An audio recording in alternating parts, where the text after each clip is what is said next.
لوگوں کے دلوں کے اندر حضور مسرت ڈالتے. بخشی آ گئے، بخشی جنہوں نے حضرت امیر حمزہ کو شہید کیا تھا. کتنا غم دیا نبی پاک کو، کتنے آنسو بہائے رسول کریم نے. اور جناب بخشی نے پیغام بھیجا کہ میں نے اتنے عظیم آدمی کو شہید کیا ہے، میری بھی توبہ قبول ہو جائے گی. میں سچے دل سے آ جاؤں تو قبول کر لیا جاؤں گا.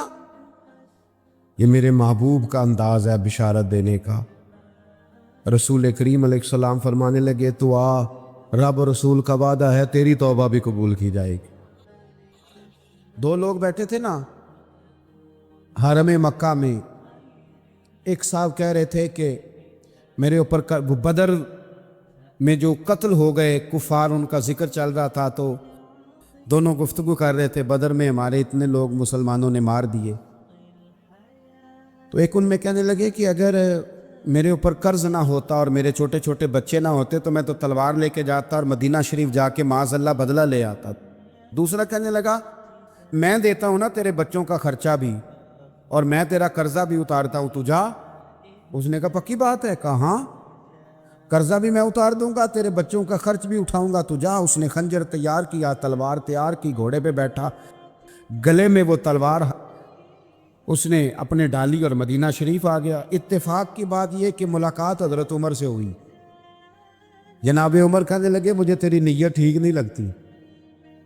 پکڑا کدھر آئے ہو؟ کہنے لگا میں تو بدر کے قیدیوں کے بارے میں بات کرنے ہیں. فرمایا تلوار لے کے؟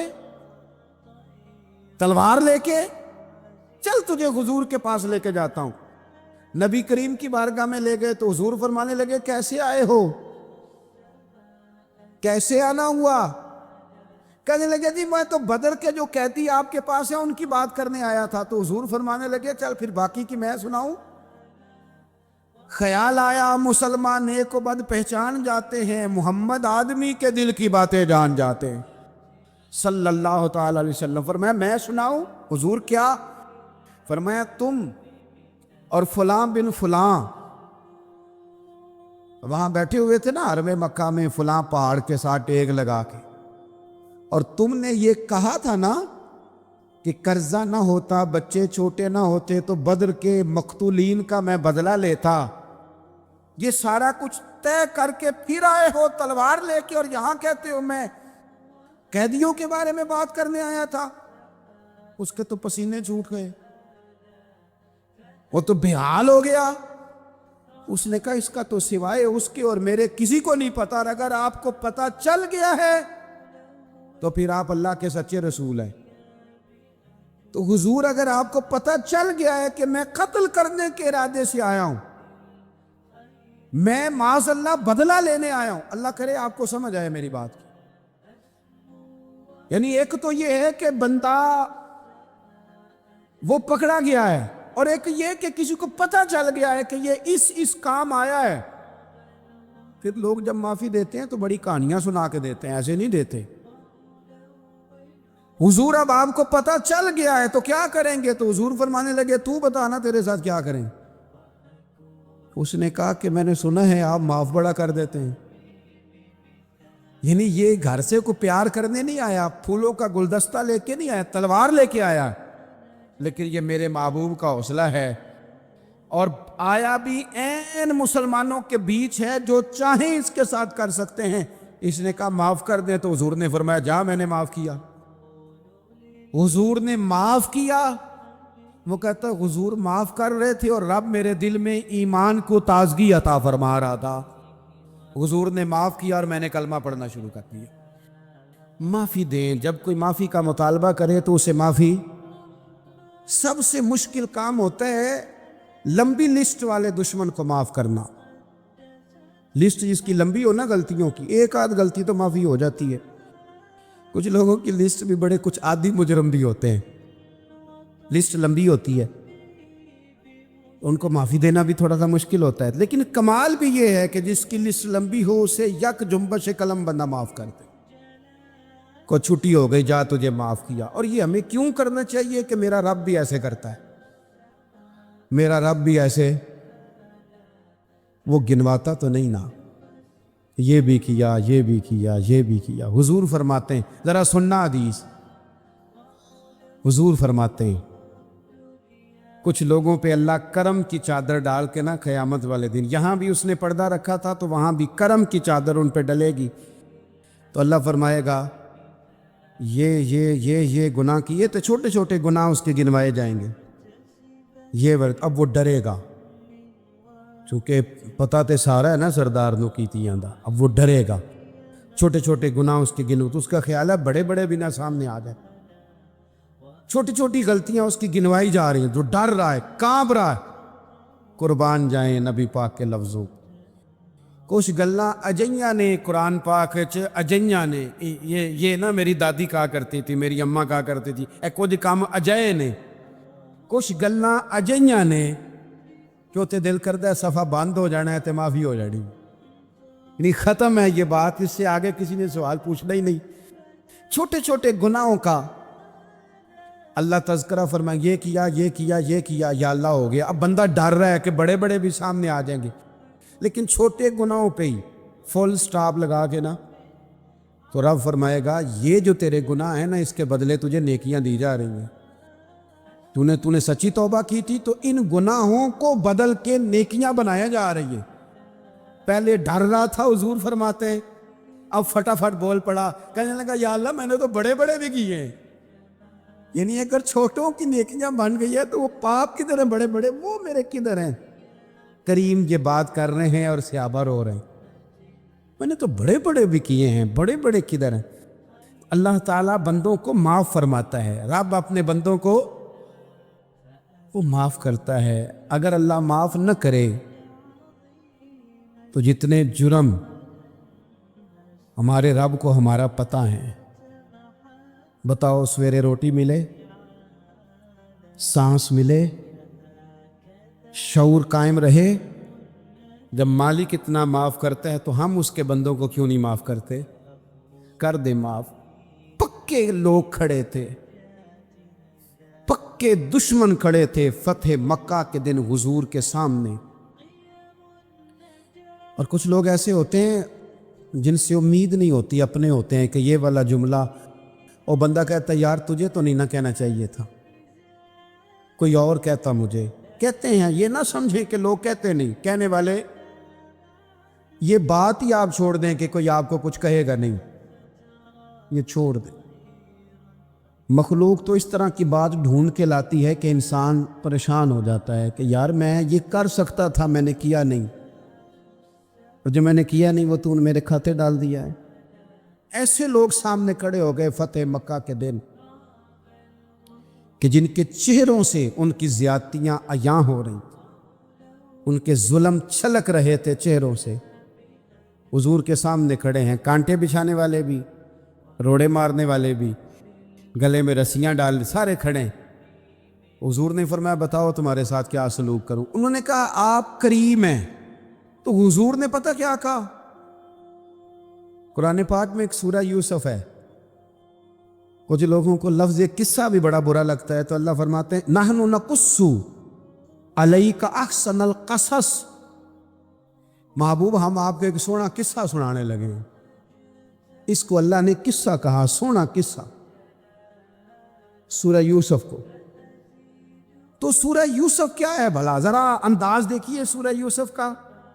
پہلے حضرت یوسف لاڈلے ہیں باپ کے، لاڈلے، پھر اسی جناب یوسف کے منہ پہ تماچے ہیں، پھر وہی جناب یوسف کنویں میں ہیں، پھر کنویں سے بچ گئے، کنویں میں گرا بھی بندہ کبھی بچتا ہے، بچ گئے، اللہ کی شان ہو تو بچ جاتا ہے، بچ گئے۔ فرماتے ہیں میں نے سمجھا بچ گیا ہوں، جب بچ گیا تو بڑی تکلیف ہوئی۔ بھائیوں نے کہا ہمارا غلام ہے، ہم نے بیچنا ہے، سگے بھائیوں نے بیچا، جو باپ کی طرف سے سگے تھے بیچا۔ فرماتے ہیں میں بکا، اب بڑا پریشان تھا کہ یار کبھی آپ غور کریں نا کسی کا ریٹ لگ جائے۔ فرماتے ہیں اب بڑا پریشان تھا، اور جب میں مصر میں گیا تو میں کونے میں کھڑا ہوں اور لوگ مجھے خرید رہے ہیں۔ محبت میں یہ قصہ سنانا تو آسان ہے کہ بی بی اٹی لے کے آ گئی تھی، پر جو بیک رہا ہے اس کا بھی تو حال دیکھو نا کیا ہے، اس کے ریٹ لگ رہا ہے۔ یہ بھی تو بڑی. اور جناب یوسف کہتے ہیں پھر عزیز مصر نے خرید لیا تو بادشاہ کے گھر گیا تو کچھ سکھ کا سانس آیا. یہ حضرت یوسف ہیں, یہ لاڈلے ہیں. فرماتے ہیں سکھ کا سانس لیا ہی تھا کہ جناب زلیخا نے الزام لگایا, اور وہ غلطی معاذ اللہ جس کا تصور بھی نہیں, اس کی پاداش میں سالوں جیل کاٹا. لیکن خدا کی حکمت ہے نا, اللہ کا کرم ہے نا, جس ملک کے وہ قیدی تھے رب نے اسی ملک کا حکمران بھی بنا دیا. یہ اللہ کی حکمت ہے نا, تقاضے ہیں نا. صبح کے تخت نشین شام کے مجرم ٹھہرے, ہم نے پل بھر میں نصیبوں کو بدلتے دیکھا. وہ جو چاہے جب چاہے کر دے. تو جب وہی بھائی مجبور ہو کر سوالی بن کر سامنے آئے ہیں, پتہ کیا ہوتا ہے, بندہ معاف کر دیتا ہے. بہت سارے لوگ معاف کرتے ہیں پر کہانیاں سنا کے, پتہ جنا ادو کی آکھیا ساجے, پتہ جنا ادو کی کیتا ساجے, پھر پتہ جنا تسی اے بھی آندے سو. یہ ساری کہانیاں سنا کے. لیکن حضرت یوسف کے سامنے کھڑے ہو گئے. جناب یوسف نے بات چھیڑی کوئی نہیں, فرمایا تم سے بات ہی کوئی کرنی, جاؤ تمہیں سارا کچھ معاف کیا. اب جب یہ لوگ مکے والے حضور کے سامنے کھڑے, اس طرح معافی دینی چاہیے. یہ جب سامنے کھڑے ہوئے تو حضور نے فرمایا پتہ تمہارے ساتھ کیا سلوک کرنے والا ہوں؟ کہا حضور نہیں. فرمایا وہی جو جناب یوسف نے بھائیوں کے ساتھ کیا تھا. پچھلا صفحہ پلٹنا ہی کوئی نہیں, جاؤ تمہیں معاف کیا, جاؤ تمہیں معاف کیا, جاؤ تمہیں معاف کیا. اور صرف معاف نہیں کیا, ساتھ عزت بھی دی. سب سے زیادہ مقابلے تو حضرت ابو سفیان نے کیے تھے نا,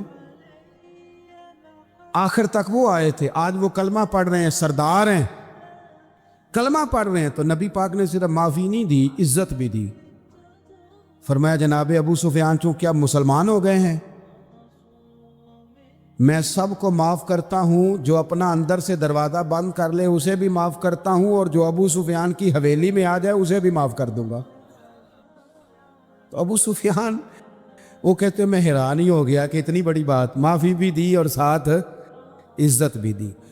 تو آج جو سبق آپ کی خدمت میں نے عرض کیا ہے, اس کو آپ امید ہے یاد رکھیں گے. ایک تو یہ کہ معافی مانگ لیں. اگر کسی جگہ ہمارا معافی مانگنا اگر ہم سمجھتے ہیں, ہمارا دل ضمیر گواہی دیتا ہے کہ مجھے معافی مانگنی چاہیے, تو معافی مانگے.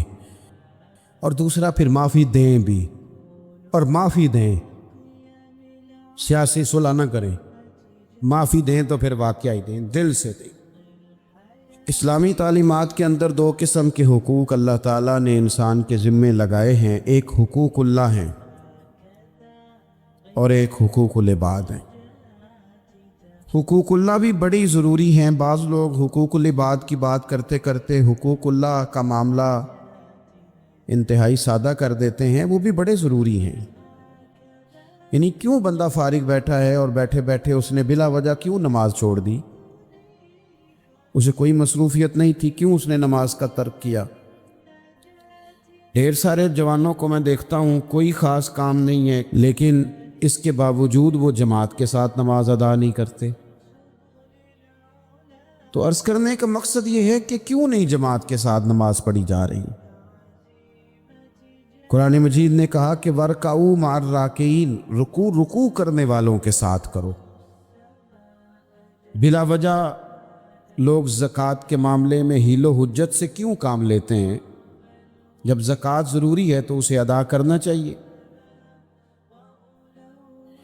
اسی طرح بہت سارے لوگ ہیں جو مالی وسعت کے باوجود حج کے لیے حاضری نہیں دیتے, تو انہیں جانا چاہیے. حقوق اللہ کا جو معاملہ ہے اس میں بھی کوئی کمزوری دکھانے کی, مثلا میں کہتا ہوں کہ مجبوری کیا تھی؟ سحری کے لیے رمضان شریف میں جن لوگوں کو اٹھنا ہوتا ہے وہ اٹھتے ہیں کہ نہیں اٹھتے؟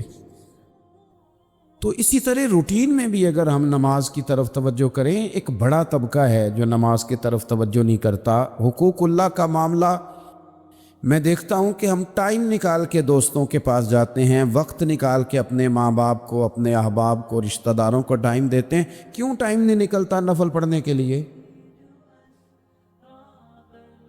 ہمیں اپنی ضرورت کی چیزیں سیکھنی پڑتی ہیں, تو کیوں ٹائم نہیں ہمارے پاس تلاوت کلام پاک کے لیے؟ اللہ تبارک و تعالیٰ کی بارگاہ کی حاضری کا ذوق بنائیں۔ دوسرا معاملہ ہوتا ہے حقوق العباد کا۔ یہ شریعت اسلامیہ میں انتہائی نازک مسئلہ ہے۔ انسان معاشرتی طور پر بہت سارے لوگوں سے وقت گزارتا ہے، اٹھتا بیٹھتا ہے۔ کچھ لوگ ایسے ہوتے ہیں جن کے حقوق اس کے ذمہ زیادہ ہوتے ہیں، کچھ کے کم ہوتے ہیں۔ جیسے ماں باپ کے حقوق زیادہ ہیں، نسبتاً چچا کے ماموں کے حقوق اس سے کم ہیں، نسبتاً اساتذہ کے مشائخ کے حقوق اس درجے کے نہیں جس درجے کے ماں باپ کے حقوق ہیں۔ ہمارے ہاں بہن بھائیوں کے حقوق نسبتاً زیادہ ہوتے ہیں، دوست احباب کے حقوق اس سے کم ہوتے ہیں، لیکن بہرحال ایک دوسرے کا حق ہمارے ذمے آتا ہے۔ اچھا، پھر اللہ تعالیٰ نے اپنے فضل سے ایک تقسیم بنائی ہے کہ کسی کو فیکٹری کا مالک بنا دیا ہے، کسی کو مزدور بنا دیا، کسی کو ادارے کا پرنسپل بنا دیا ہے، کسی کو استاد بنا دیا ہے، کسی کو اللہ تبارک و تعالیٰ نے کسی مقام پہ مینیجر بنایا ہے اور کسی کو اسی ادارے میں چوکیدار بنایا۔ یہ تقسیم ہو گئی۔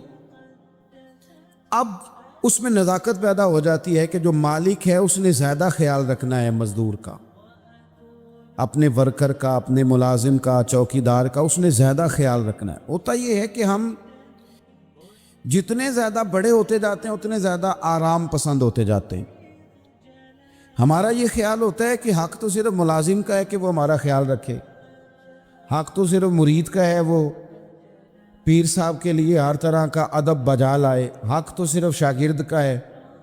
حالانکہ جو آدمی جتنا بڑا جاتا ہے اس کی نظر اتنی زیادہ وسیع ہونی چاہیے اور اس کو زیادہ نزاکت کے ساتھ چیزوں کو سمجھنا چاہیے۔ اگر آپ کا دعویٰ ہے کہ مجھے اللہ نے بڑائی دی ہے اور میں کچھ لوگوں پر اللہ نے مجھے حاکم بنایا ہے، تو پھر زیادہ انسان کے دل میں، ذہن میں وسعت ہونی چاہیے اور زیادہ باریکی۔ چلیں، یہ زیادہ ضروری نہیں کہ آپ سب لوگوں کو مطمئن کر سکیں، اطمینان ان کے دلوں کو پہنچانا یہ ضروری نہیں، چونکہ ڈیمانڈ مختلف ہوتی ہے نا ہر آدمی، لیکن زیادہ ضروری یہ ہے کہ آپ کے ذمے جو ذمہ داریاں تھیں، آپ کے تحت رہنے والے لوگوں کی، اولاد کی، شاگردوں کی، ارادت مندوں کی، احباب کی، ملازمین کی، وہ آپ نے کس حد تک پوری کی۔ نبی پاک صلی اللہ تعالیٰ علیہ وسلم نے ہمیں حقوق العباد کے معاملے میں زیادہ احتیاط کرنے کا کہا ہے، اور حضور سید عالم علیہ السلام نے صحابہ کے بھرے مجمع میں سے یہ سوال کھڑا کیا، فرمایا تم مجھے بتاؤ مفلس کون ہے، غریب، تنگ دست اور بالکل تہی دست بندہ کون ہے؟ ہمارے ہاں سارے لوگ، یہ رمضان شروع ہوتا ہے تو لوگ کہنا شروع کر، پیر صاحب دعا منگو، حالات بڑے خراب ہیں۔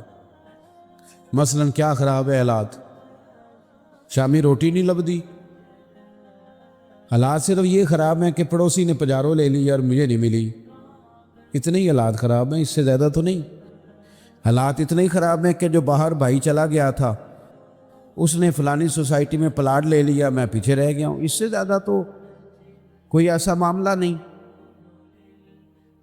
کتنے سارے لوگ ہیں جو اس بات کا اظہار کرتے ہیں۔ پھر میں نے یہ دیکھا ہے کہ بلا وجہ کے بعد لوگ شکوے کرتے ہیں، نہ دیکھو جی میرا بھائی ہے، میرا دوست ہے، میرا رشتہ دار ہے، پڑوسی ہے، تو اس نے گاڑی بدل لیا ہے، موبائل بدل لیا ہے، فلانی چیز اس نے لے لیا، میرا خیال نہیں رکھا۔ بھئی مثلاً آپ کا کیا خیال رکھنا چاہیے تھا؟ نہیں، اس نے موبائل لیا ہے 3 لاکھ کا، تو آپ کا خیال ہے کہ میرا یہ خیال رکھتا کہ 1.5 کا مجھے لے دیتا، 1.5 کا وہ یہ لے لیتا۔ یہ مطالبہ غلط ہے شریعت میں۔ آپ کے جو ذمے، اس کی ذمہ داریاں جہاں تک بنتی ہیں وہاں تک تو وہ ادا کرے گا۔ دیکھیں نا، شریعت اسلامیہ بڑا پیار کرتی ہے بندے کے ساتھ، تو کھرب پتی بندے پر بھی شریعت نے یہ نہیں قدغن لگائی کہ تو کھرب پتی ہے تو اس طرح کر 40% زکوٰۃ دے، یہ نہیں کہا۔ لاکھ پتی بھی 2.5% ہی دے گا اور ارب کھرب پتی بھی 2.5% ہی دے گا۔ اگر اس کے دل میں وسعت اللہ نے پیدا کیا تو وہ لوگوں کا خیال کرے۔ تو حقوق العباد کے معاملے میں بعض تو ہمارے مطالبات ہیں جو مطالبے سرے سے درست نہیں، سرے سے ٹھیک نہیں۔ لیکن جو بعض اوقات ہمارے وجود سے، لہجے سے، آنے جانے سے ٹھیس پہنچ جاتی، میں پرسنلی بعض چیزوں کو نوٹ کرتا ہوں اور مجھے ان کا بڑا خیال رہتا ہے. میں محسوس کرتا ہوں کہ نہ چاہتے ہوئے بھی ہمارے رویے سے بعض لوگوں کو تکلیف ہوتی ہے، نہ چاہتے ہوئے. تو حقوق العباد کے مسئلے میں ہم زیادہ کمزور ہو جاتے ہیں. آج یہ سوچنا ہے کہ وہ جو میری ذمہ داریاں ہیں، جو شریعت نے، دین نے، اسلام نے، اور کچھ میں نے خود کہیں شاگرد بن کر، کہیں ارادت مند بن کر، کسی جماعت کا ممبر بن کر، کسی مسجد کی ذمہ داری لے کر، کسی ویلفیئر کام کی ذمہ داری لے کر، کسی غریب کی ذمہ داری لے کر، کسی مزدور کی ذمہ داری لے کر، جو میں نے اپنے اوپر خود چیزیں ضروری قرار دے لی ہیں، میں ان میں کہاں تک کامیاب ہو سکا ہوں. اپنی ذمہ داریوں کا حضرت معاویہ بن خدیج رضی اللہ تعالیٰ عنہ ایک صحابی ہیں، وہ فرماتے ہیں کہ مجھے حضرت عمر نے کہیں بھیجا تھا جہاد کے لیے، تو میں وہ کامیابی کی خبر لے کر دوپہر کو لوٹا. تو عرب شریف کے اندر چونکہ گرمی زیادہ ہوتی ہے، میں نے مناسب نہیں سمجھا کہ میں حضرت عمر کو دوپہر کو جگا کے خبر دوں کہ حضور بے فکر ہو جائیں، اللہ نے کامیابی دے دی. میں نے شام ہونے کا انتظار کیا. یہ ان کے اچھے اخلاق کی علامت، اعلیٰ ظرفی کی بات بتا رہے ہیں. کہتے میں نے شام ہونے کا انتظار کیا، مغرب کے وقت یا عصر کے وقت میری ملاقات ہوئی، تو میں نے حضرت عمر سے کہا کہ حضور الحمدللہ اللہ نے کامیابی دے دی، جس مہم پہ آپ نے بھیجا تھا وہ اللہ کے فضل سے اس مہم سے کامیابی ہو گئی. تو حضرت عمر فرمانے لگے دیر سے کیوں آئے؟ مجھے تو امید تھی کہ تم سرے دوپہر آ جاؤ گے. میں نے کہا حضور میں دوپہر کو ہی گیا تھا، دوپہر کو ہی گیا تھا، پر سوچا کہ آپ آرام میں ہوں گے. کیا جواب ہے، اور کیا اس جواب کے اندر بہت سارے لوگوں کی ترجمانی ہے. حضرت عمر فرمانے لگے آرام کرتا تھا میں، پر وہ دور گزر گیا. اب تم دوپہر کی بات کرتے ہو، اب تو رات کو بھی کم ملتا ہے. وہ تھا ایک دور. اب جب اپنے ذمے خود ذمہ داریاں زیادہ لے لی، اب کیا پتا کہ کوئی کہاں سے چل پڑا ہے تجھے ملنے کو. وہ دور گزر گیا جب تو سوتا تھا، من چاہی زندگی بتاتا تھا. اب تو نے خود یہ فیصلہ کیا ہے. اب تو میں بھائی تم دوپہر کی بات کرتے ہو، میں تو رات کو بھی گشت کرتا ہوں کہ کوئی ضرورت مند تو نہیں، کوئی حاجت مند تو نہیں. تو جو ہمارے ذمہ داریاں ہیں ان میں نازک حد تک امام بہقی روایت لائے ہیں. ایک صحابی تھے جو حضور کو ہنسایا کرتے تھے، حضور کو ہنساتے تھے، نبی پاک کو بڑے پیارے تھے. اس طرح کے بھی کچھ بندے ہونے چاہیے، اس طرح کے بھی کچھ بندے. صحابہ کرام علیہم رضوان فرماتے ہیں جب حضور غم امت میں پریشان ہوتے تھے تو ہم منتظر ہوتے تھے کہ کبھی وہ ہنسانے والا آج آ جائے نا، دو چار باتیں ایسی کر جائے نا ہنسانے والی، تو معاملہ ٹھیک ہو جائے. کچھ لوگ ایسے ہوتے ہیں جن کو دیکھ کے ہی چہرے پر تازگی آ جاتی، مثل تعویذ ہوتے ہیں نا کچھ لوگ، وہ جب بھی ملتے ہیں شفا ہوتی ہے. تو یہ حضور کے پاس بیٹھے ہوئے تھے اور ہنسانے والی گفتگو کر رہے تھے. تو نبی پاک بھی ان سے باتیں کرنے لگے. تو بات کرتے کرتے نا حضور نے انگلی ان کی طرف بڑھائی تو ان کے وجود کو انگلی لگ گئی. ایک تو وہ روایت ہے نا کہ صفے سیدھی کراتے وقت حضور تیر کے ساتھ صفے سیدھی کرا رہے تھے تو ایک صحابی کے پیٹ میں لگ گیا، انگلی لگ گئی. عجیب دیوانے ہیں. کہنے لگے آپ نے مجھے تکلیف دی ہے، معاذ اللہ، انگلی چبھو دی، میں نے تو بدلہ لینا ہے. ہمارے ہاں مسئلہ یہ بن گیا ہے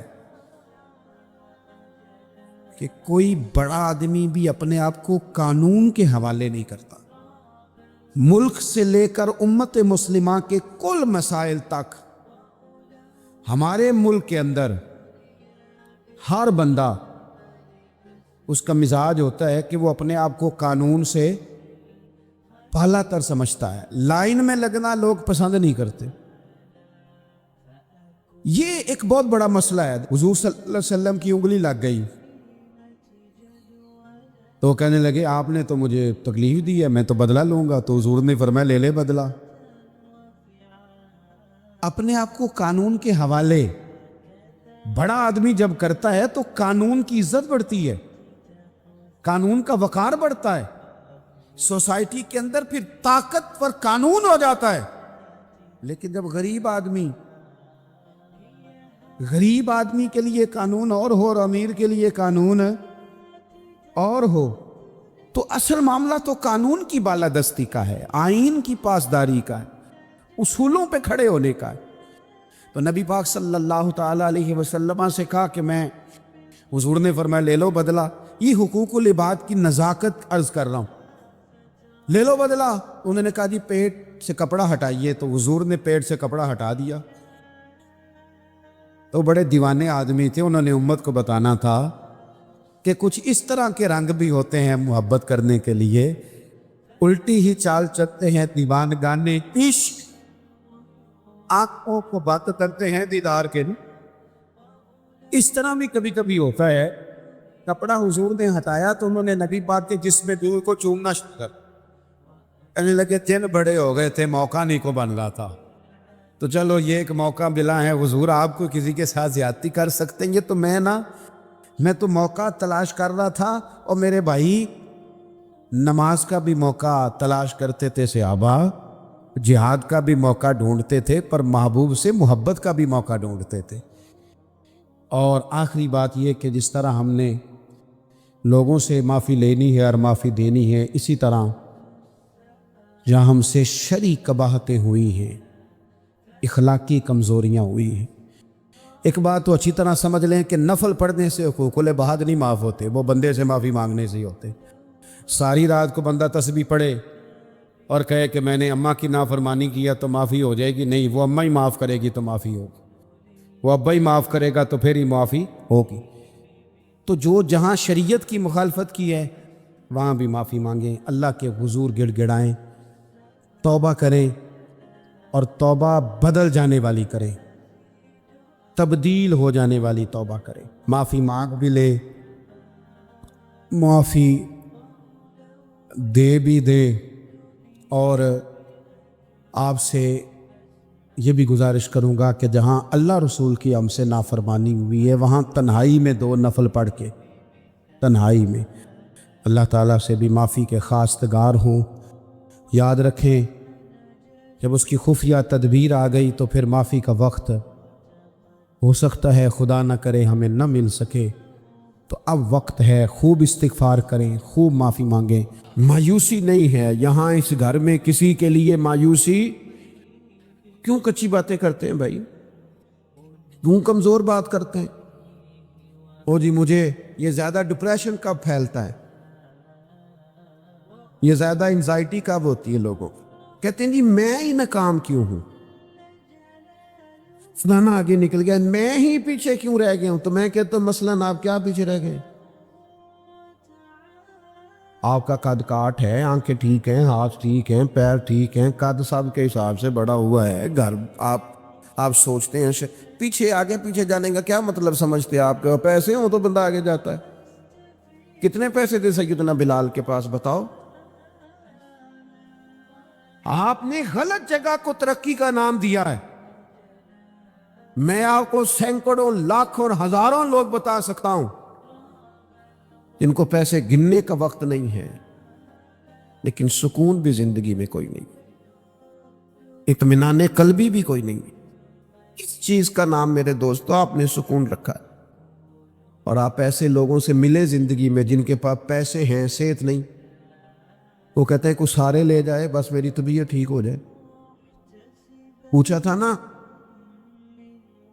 حضرت بہلول دانا، پانی مانگا گرمیوں میں ہارون رشید نے، تو پانی کا پیالہ قریب کرنے لگے تو بادشاہ تھوڑی دیر پہلے بڑی باتیں کر رہا تھا کہ میں بادشاہ ہوں، تو حضرت بہلول دانا فرمانے لگے ایک بات تو بتا، اگر پوری سلطنت میں پانی نہ ملے تو کتنے کو دے دے گا تو؟ کہنے لگا جی آدھی سلطنت دے کے بھی پانی کا پیالہ لے لوں گا۔ تو آپ فرمانے لگے اگر یہ پانی تو پیے اور پھر خدا نہ خواستہ تیرا یہ پانی خراج نہ ہو، تکلیف ہو جائے مسانے میں، پیشاب نہ آئے، اور تو درد سے کر رہا ہے تو پھر کیا کرے گا؟ کہنے لگا جی اللہ معاف کرے، اس وقت تو دل کرے گا ساری سلطنت دے دوں، فرمانے لگے کیا نتیجہ نکلا دولتوں کا، حکومتوں کا کیا نتیجہ نکلا؟ او بھائی تیری صحت ٹھیک ہے، یہ بھی تو کامیابی ہے۔ او میرے بھائی تیرے گھر میں ماں باپ موجود ہیں، یہ بھی تو کامیابی ہے۔ رب نے اولاد دے رکھی ہے، چھوٹی کامیابی ہے۔ بہن بھائی ہیں، چھوٹی کامیابی ہے۔ کائنات کی سب سے بڑی کامیابی یہ ہے کہ تو محمد عربی کا کلمہ پڑھتا ہے، تو رسول اللہ کا غلام ہے۔ آپ دنیا میں گھوم کے دیکھیں، پی ایچ ڈی کی ڈگری رکھتا ہے، دنیاوی طور پر اتنا پڑھا ہے اور پوری دنیا میں بزنس کرتا ہے، سمجھدار ہے، لیکن رات کو جب کھڑا ہوتا ہے تو معاذ اللہ اپنے ہاتھ سے بنائے ہوئے بت کے سامنے کھڑا ہو جاتا ہے۔ تو پہلے دن سے رب کو سجدے کر رہا ہے، اسے بہت بڑی سعادت سمجھ، یہ بہت بڑی دولت ہے، اسے سمجھ۔ لیکن وہ ہمارے بچے اللہ جانے کس مایوسی کا شکار ہیں، کس پریشانی کا شکار ہیں، کس کمزوری کا شکار ہیں۔ آپ ان کمزوریوں سے باہر آئیں۔ میں تو کبھی کبھی اپنے احباب سے بھی کہتا ہوں، وہ میرے ایک دوست تھے، میں بھی علماء کے آئمہ کے حقوق پر بات کرتا رہتا ہوں، لیکن وہ ایک دوست تھے تو جنہوں نے کہا جی وہ لوگ پوچھتے نہیں مولویوں کو، فلان نہیں کرتے، تو میں نے انہیں کہا کہ آپ اتنا کمزور لہجہ نہ ظاہر کریں، فرض ہو گیا ہے کہ لوگ اٹھ کے آپ کو سلوٹ ماریں۔ یہ دین کا طالب علم تو اتنی بڑی سعادت رکھتا ہے کہ ابھی اس نے ایک ڈگری بھی نہیں لئی، پہلے دن گھر سے نکلتا ہے تو حضور نے فرمایا فرشتے پیروں کے نیچے پر رکھ دیتے۔ تو جس کو پہلے دن اتنا پروٹوکول ہے وہ کچا کیسے پڑ گیا؟ اس نے یہ کیا کہا کہ فلانا مجھے سلوٹ نہیں کرتا، نہیں کو کرتا تو نہ کرے۔